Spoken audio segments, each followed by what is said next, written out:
A wife for Isaac.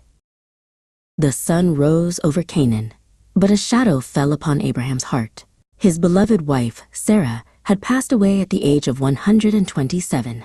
Abraham wept bitterly for her, his companion through so many years of faith and wandering.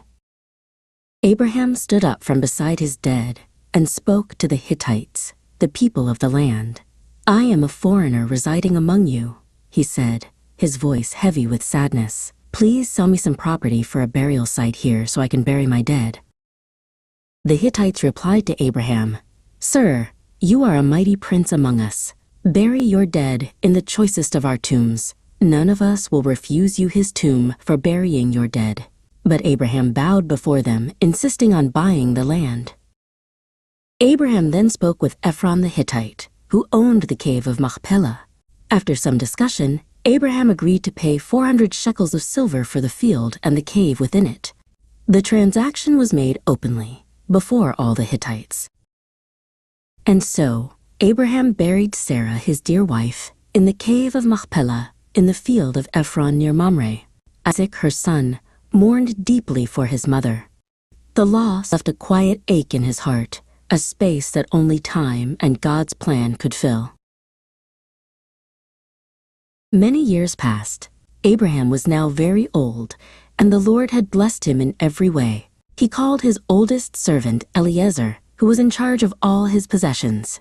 "Swear by the Lord, the God of heaven and earth," Abraham said, "that you will not get a wife for my son from the daughters of the Canaanites, among whom I am living.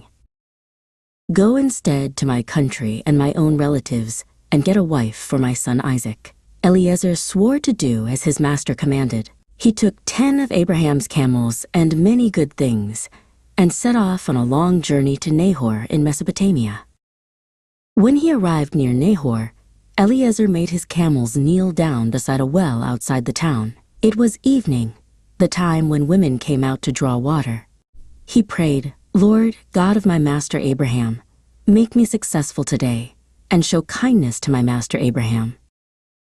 May it be that when a young woman comes to draw water and I say to her, 'Please let me drink a little water from my jar,' and she says, 'Drink, and I'll draw water for your camels too,' let her be the one you have chosen for your servant Isaac." Before he had finished praying, a beautiful young woman named Rebekah came out with her jar on her shoulder. Rebekah not only gave Eleazer water, but also quickly emptied her jar into the trough and ran back to the well to draw water for all his camels. When the camels had finished drinking, Eleazer gave her a gold nose ring and 2 gold bracelets.